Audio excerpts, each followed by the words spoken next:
Hello friends, எல்லோருக்கும் வணக்கம். Welcome to young investor channel. Actually markets பார்த்துருப்பீங்க. ஸோ மார்க்கெட் ஒரு நெகட்டிவ் ட்ரெண்டில் தான் க்ளோஸ் ஆயிருக்கு. லாஸ்ட் மார்க்கெட்டு நிஃப்டி 50 300 பாயிண்ட்ஸ் மேலே விழுந்திருக்கு. 315 பாயிண்ட்ஸ் நெகட்டிவ், 24,450 பாயிண்ட்ஸில் இருக்குது. சென்செக்ஸ் 78,918 பாயிண்ட்ஸில் இருக்குது. 1097 பாயிண்ட்ஸ் ஒரே நாளில் காலி. நிஃப்டி பேங்க் 1272 பாயிண்ட்ஸ் விழுந்திருக்கு. 57,783 பாயிண்ட்ஸில் இருக்குது. நிஃப்டி ஐடி 11 பாயிண்ட்ஸ் பாசிட்டிவில் க்ளோஸ் ஆயிருக்கு. 30,138 பாயிண்ட்ஸில். நிஃப்டி ஆட்டோ 27,076 பாயிண்ட்ஸில் இருக்குது. 290 பாயிண்ட்ஸ் நெகட்டிவில் க்ளோஸ் ஆகிருக்கு. ஸோ மார்க்கெட் பார்த்தீங்கன்னா நெகட்டிவ் ட்ரெண்டில் தான் இருக்குது. அது இல்லாமல் இன்றைக்கி ஒரு ஆர்டிக்கல் பார்த்தேன். துபாய் கோல்டு மார்க்கெட்டில் பார்க்கும்போது ஒரு டிஸ்ட்ரப்ஷனை ஃபேஸ் பண்ணியிருக்கிறாங்க. ஸோ அது இல்லாமல் அந்த ஏர் ஸ்பேஸ் அட்டாக்னாலலாம் பார்த்தீங்கன்னா அவங்க சில க்ளோஷரை ஃபேஸ் பண்ணியிருக்கிறதாட்டும், ட்ரேடு பெர் அவுன்ஸுக்கு $30 அளவுக்கு பார்த்தீங்கன்னா டிஸ்கவுண்ட்லலாம் சேல் பண்ணியிருக்கிறதாட்டும் அப்டேட் கொடுத்துருக்காங்க. டிஸ்கவுண்ட்டில், அதாவது கோல்டு துபாயில் டிஸ்கவுண்ட்டில் விற்கிறாங்க அப்படின்னு சொல்லி ஒரு அப்டேட் பார்த்தேன். ஸோ மேபி ஆல்ரெடி பார்த்தீங்கன்னா துபாயில் நம்ம இந்தியாவை கம்பேர் பண்ணும்போது கோல்டோட ப்ரைஸ் கம்மி தான். ஸோ இப்போ இந்த அட்டாக்னால இன்னும் பார்த்தீங்கன்னா டிஸ்கவுண்ட்டில் கிடைக்குது அப்படின்னு சொல்லி அப்டேட் பார்த்தேன்.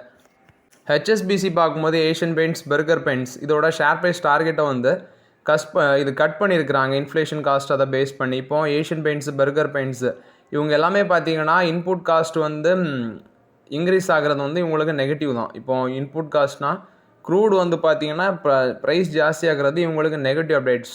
ரஷ்யாவிலேருந்து இப்போ ஆயில் வாங்குறதுனால சிச்சுவேஷன் எப்படி மாறும் அப்படின்னு சொல்லி எனக்கு தெரியல. பட் ஹெச்எஸ்பிசி என்ன சொல்கிறாங்கன்னா ஹோல்ட் ரேட்டிங்கை ரீட்டைன் பண்ணுறாங்க.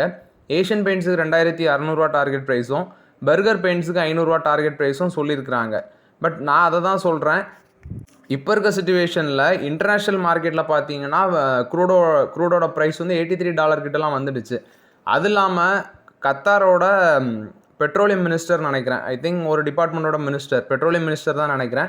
ஸோ அவர் சொன்ன அப்டேட் என்னென்னா, இப்போ ஸ்ட்ரைட் ஆஃப் ஃபார்மர்ஸ் ரூட்டை நீங்கள் பிளாக் பண்ணுறது பெரிய பிரச்சனையை ஏற்படுத்தும், அதாவது வேர்ல்டு லெவல் எக்கனாமியில் பெரிய பிரச்சனையை ஏற்படுத்தும் அப்படின்னு சொல்லியிருக்கிறாங்க. பட் ஈரானோட அப்டேட் பார்க்கும்போது அவங்கள டிஸ்டர்ப் பண்ணுற கம்பெனிஸான யூரோப்பு, இஸ்ரேலு, அமெரிக்கா இந்த மாதிரி கண்ட்ரிஸ் தான் அந்த ரூட்டு வழியாட்டு போகக்கூடாது அப்படின்னு சொல்லியிருக்கிறாங்க. இந்தியாவுக்கு எந்த வித ப்ராப்ளமும் இல்லைன்னு சொல்கிறாங்க. ஆனால் இந்தியாவோட கப்பல்லாம் பார்க்கும்போது அங்கே தான் ஸ்டாப் பண்ணி வச்சுருக்கிறாங்க. கண்டெய்னரோட பார்த்தீங்கன்னா ஸ்டாப் பண்ணி வச்சுருக்கிறாங்க. ஸோ என்ன நடக்குதுன்னே ஒரே கன்ஃபியூஷனாக இருக்குது, சரியாக புரியவே மாட்டேங்குது. இப்போ நம்ம 30 நாள் பார்த்தீங்கன்னா ரஷ்யாட்ட ஆயில் வாங்க போகிறோம் அப்படின்னு சொல்லி update, which means America permission கொடுக்குறாங்களாம். நம்ம 30 நாள் ஆயில் பார்த்தீங்கன்னா ரஷ்யாட்ட வாங்கணும் அப்படின்னு சொல்லி. ஸோ ரஷ்யாட்ட ஆயில் வாங்கினா கண்டிப்பாக டிஸ்கவுண்ட்டில் கிடைக்கும். ஆனால் அது ஏஷியன் பெயிண்ட்ஸ், பர்கர் பெயிண்ட்ஸுக்குலாம் அந்த 30 நாள் பெனிஃபிட் தான். அது போக நம்மளோட ஸ்டேட் ரிஃபைனர்ஸுக்கு பெனிஃபிட், ரிலையன்ஸ் இண்டஸ்ட்ரீஸுக்கு பெனிஃபிட், இந்த மாதிரி கம்பெனிஸுக்கெல்லாம் பெனிஃபிட் இருக்குது. ஸோ பொறுத்திருந்து பார்க்கலாம் என்ன நடக்குதுன்னு. விரைவில் இந்த வார் ஸ்டாப் ஆகணும் அப்படின்னு சொல்லி மோஸ்ட்லி எல்லாரும் ப்ரேயர் பண்ணிக்குவாங்க. நெக்ஸ்ட் மிடில் ஈஸ்ட் டென்ஷனால் இந்த ஃபெர்டிலைசர் சப்ளை செயின் பார்த்தீங்கன்னா அஃபெக்ட் ஆகும் குளோபல் ப்ரைஸில் லெவலில். ஏன்னா அந்த எல்என்ஜி சப்ளைலாம் அடி வாங்குறதுனால இவங்களுக்கு பிரச்சனை இருக்குது. ஏன்னா நம்மளோட 30% ஆஃப் த ஃபெர்டிலைசர் மிடில் ஈஸ்ட்லேருந்து தான் நம்ம இம்போர்ட் பண்ணுறதாட்டு சொல்லியிருக்கிறாங்க. மிடில் ஈஸ்ட்லேருந்து இந்தியா இம்போர்ட் பண்ணுற ஃபெர்டிலைசரோட பர்சன்டேஜ் பார்க்கும்போது 30% ஆஃப் த ஃபெர்டிலைசர் மிடில் ஈஸ்ட்லேருந்து நம்ம இம்போர்ட் பண்ணுறோம்.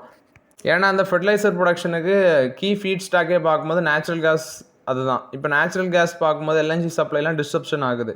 ஸோ ஃபெர்டிலைசரோட ப்ரைஸ் மேபி இன்க்ரீஸ் ஆகலாம். இந்த டிஏபி, யூரியா இது மாதிரி ஃபெர்டிலைசரோட ப்ரைஸ் பார்த்தீங்கன்னா இன்க்ரீஸ் ஆகும் அப்படின்னு சொல்லி அப்டேட் கொடுத்துருக்காங்க.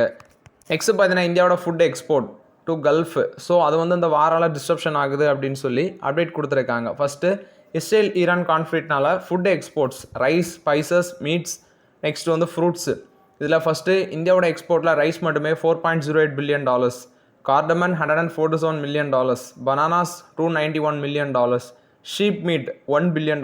இந்த ரேஞ்சுக்கு நம்ம எக்ஸ்போர்ட் பண்ணிகிட்ருக்கிறோம் வெஸ்ட் ஏஷியாவுக்கு.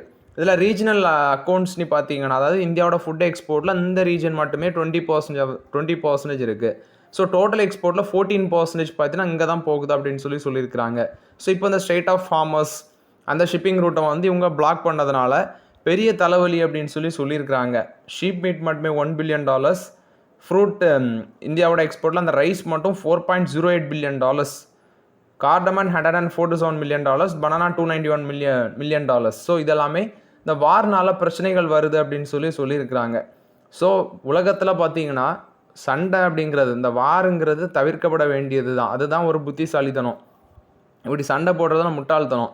அது இல்லாமல் டேட்டா படி பார்க்கும்போது அமெரிக்கா அந்த வாருக்கு ஃபஸ்ட்டு 100 ஹவர்ஸில் 34,000 crores வந்து இந்த வாருக்கு ஸ்பெண்ட் பண்ணியிருக்கிறாங்க அப்படின்னு சொல்லி அப்டேட் வந்திருக்குது. ஸோ இதெல்லாம் என்ன மாதிரி ஒரு பிரச்சனைகள்னே புரிய மாட்டேங்குது. After that Tata consumer products, இவங்க இப்போ டீ, சால்ட் இதெல்லாமே பார்த்தீங்கன்னா அவங்களோட கீ ஃபுட் பிவரேஜ் பிராண்டாக இருக்குது. ஸோ இந்தியா ரெவன்யூ வந்து அவங்களுக்கு பிஸ்னஸ் 30% இருக்குது.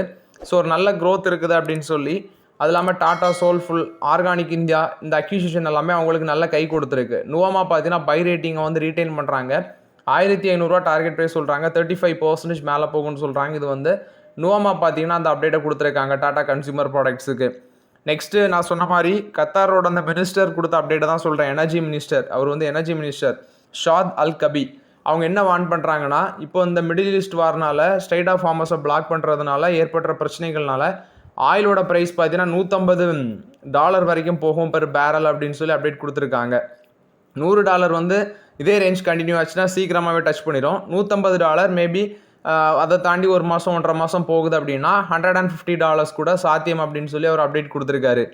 நெக்ஸ்ட் பார்த்தீங்கன்னா ஒரக்கிள் பார்க்கும்போது இந்த ஓப்பன் ஏஐ இம்பேக்ட்னால ஏற்பட்ட பிரச்சனைகள்னால நிறைய எம்ப்ளாயிஸ் வந்து வேலையை விட்டு தூக்க போகிறதால அப்டேட் கொடுத்துருக்காங்க ஒரக்கிள்.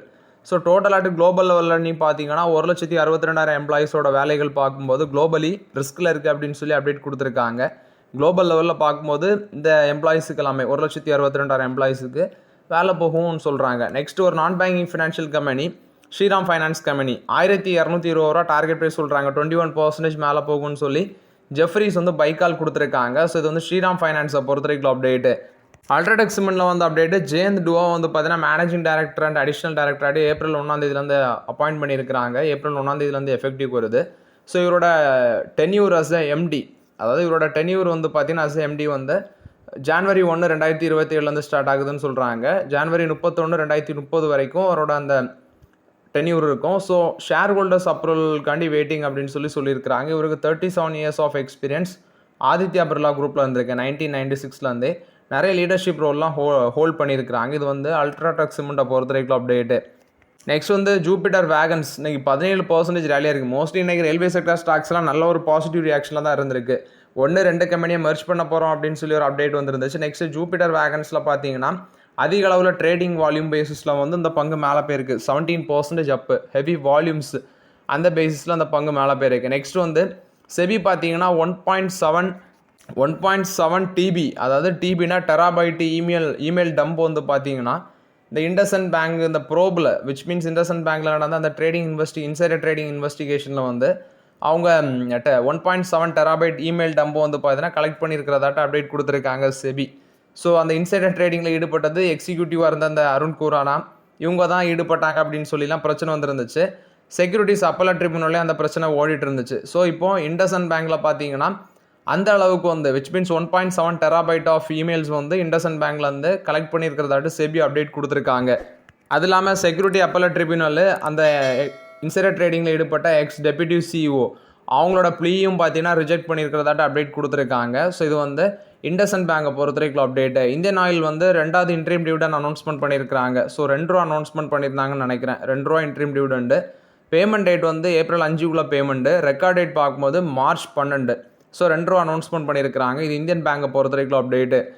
நெக்ஸ்ட் இன்றைக்கி இந்த யுனைடெட் ஸ்பிரிட்ஸ், யுனைடெட் பிவரிஸ் இந்த மாதிரி பங்குகள் எல்லாமே 6-6.5%, அதாவது 6-7% வரைக்கும் ரேலியாக இருந்துச்சு.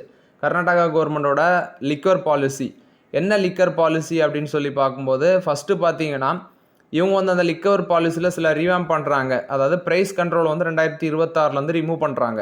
அடுத்து எக்ஸைஸ் டியூட்டி எப்படி வருது அப்படின்னா ஆல்கஹாலோட ஸ்ட்ரென்த்து அதை பேஸ் பண்ணி தான் எக்ஸைஸ் டியூட்டி இருக்கும். ப்ரைஸிங் ஸ்லாப் கிடையாது அப்படின்னு சொல்லி விளக்கம் கொடுத்துருக்காங்க.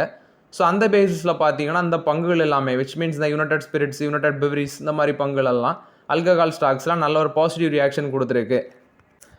Aditya Birla sun life mutual fund இவங்க வந்து அப்பெக்ஸ் ஹைப்ரிட் லாங் ஷார்ட் ஃபண்டை வந்து அண்டர் எஸ்ஐஎஃப் ஃப்ரேம் ஒர்க்கு கீழே லான்ச் பண்ணியிருக்கிறாங்க. அந்த நியூ ஃபண்ட் ஆஃபர் என்எஃப்ஓ பார்க்கும்போது March 6 ஓப்பன் ஆகி March 18 க்ளோஸ் ஆகுது அப்படின்னு சொல்லி அப்டேட் கொடுத்துருக்காங்க. இது ஆதித்யா பிர்லா சன் லைஃப் ஏஎம்சியை பொறுத்த வரைக்கும் அப்டேட்டு. நெஸ்லே நெக்ஸ்ட் வந்து பார்த்தீங்கன்னா யூனிலிவர், ஹிந்துஸ்தான் யூனிலிவர் இவங்க எல்லாமே குளோபல் ஐஸ்கிரீம் பிஸ்னஸை குவிட் பண்ணுறதாட்ட அப்டேட் வந்திருக்கு இன்னைக்குள்ள ஆர்டிக்கிளில்.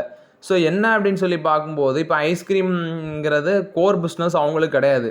இது வந்து பார்த்தீங்கன்னா ரொம்பவே காஸ்ட்லி டிஸ்ட்ராக்ஷனாக இருக்குது. அட் த சேம் டைம் வந்து அவங்களோட ப்ராஃபிட்டே இது மெல்ட் பண்ணுது பெரிய அளவுலன்னு சொல்கிறாங்க. ஏன்னா சின்ன சின்ன ஐஸ்கிரீம் கம்பெனிஸ்லாம் நிறையா இருக்குது. அந்த கம்பெனிஸ் எல்லாமே பார்த்தீங்கன்னா டாமினேட் பண்ணுறாங்க. இவங்களுக்கு பெருசாக ப்ராஃபிட் வர்றதுக்கு சான்சஸ் கம்மியாக இருக்குது போல். அதை தான் அவங்க மென்ஷன் பண்ணியிருக்கிறாங்க. யூனிலிவர், நெக்ஸ்ட் வந்து அடுத்து வந்து பார்த்தீங்கன்னா நெஸ்லே. ஏன்னா அங்கேயும் அந்த குளோபல் லெவலில் தான் அஃபெக்ட் ஆகுதுன்னு சொல்கிறாங்க. அங்கேயும் நிறைய டொமஸ்டிக் கம்பெனிஸ் எல்லாமே இருக்கும். அசோக் லேலண்ட் பார்த்தீங்கன்னா சென்னை சூப்பர் கிங்ஸ் கூட ஒரு அஃபிஷியல் ஸ்பான்சராட்டு வந்திருக்கிறதாட்ட அப்டேட் கொடுத்துருக்காங்க. ஸோ இது வந்து அசோக் லேலண்டுக்கு ஒரு பாசிட்டிவ் அப்டேட்டாக இருக்குது. ஸோ சென்னை சூப்பர் கிங்ஸு கூட ஒரு அஃபிஷியல் ஸ்பான்சராட்டு வந்திருக்கிறதாட்ட அப்டேட் கொடுத்துருக்காங்க. நெக்ஸ்ட்டு பார்த்தீங்கன்னா இந்த ஏசி கம்பெனிஸு, இந்த LG, blue star, Voltas, Havells இவங்க எல்லாருமே என்ன சொல்லிட்டாங்கன்னா, எல்ஜி அதே மாதிரி ஹிட்டாச்சி இவங்க எல்லாமே வந்து ஏசியோட ப்ரைஸை மார்ச்சில் 5 to 7% நாங்கள் ரைஸ் பண்ண போகிறோம். ஏன்னா இன்புட் காஸ்ட் ஜாஸ்தி ஆகுது அப்படின்னு சொல்லி அப்டேட் கொடுத்துருக்காங்க. அது மாதிரி வோல்டாஸு, ப்ளூ ஸ்டார், லைலாய்ட்ஸு இவங்க எல்லாமே ப்ரைஸை ஹைக் பண்ண போகிறாங்க ஏசியோட ப்ரைஸு. ஸோ இது வந்து பார்த்தீங்கன்னா இன்புட் காஸ்ட் ஜாஸ்தி ஆகிற பேசிஸில் இதை பண்ணுறோம் அப்படின்னு சொல்லி அப்டேட் கொடுத்துருக்காங்க. இது வந்து ஏசி கம்பெனிஸை பொறுத்த வரைக்கும் அப்டேட்டு. நெக்ஸ்ட் எஸ்பிஐ கார்ட்ஸில் வந்து அப்டேட் ₹2.50 பார்த்தீங்கன்னா இன்ட்ரீம் டிவிடன் அனௌன்ஸ்மெண்ட் பண்ணியிருக்காங்க. March 11 record date. So April 3 அந்த டிவிடன் வந்து டிஸ்பேச் ஆகும் அப்படின்னு சொல்லி அப்டேட் கொடுத்துருக்காங்க. ஸோ இது வந்து பார்த்தீங்கன்னா எஸ்பிஐ கார்ட்ஸை பொறுத்த வரைக்கும் update. So 2 companies dividend announcement பண்ணியிருக்காங்க. ஒன்று இந்தியன் ஆயில் கார்பரேஷன், இன்னொன்று வந்து எஸ்பிஐ கார்ட்ஸ். ரெண்டுமே முக்கியமான கம்பெனி தான். ஒரு நல்ல டிவிடன் அனௌன்ஸ்மெண்ட் பண்ணியிருக்காங்க. ஸோ ஓகே ஃப்ரெண்ட்ஸ், ஆக்சுவலி இந்த வீடியோவில் சில இம்பார்ட்டன்ட் அப்டேட்ஸ் எல்லாம் டிஸ்கஸ் பண்ணோம். அந்த வீடியோ உங்களுக்கு பயனுள்ளதாக இருந்துச்சு லைக் பண்ணுங்கள், சப்ஸ்கிரைப் பண்ணுங்கள், கமெண்ட் பண்ணுங்கள். Okay friends, thank you.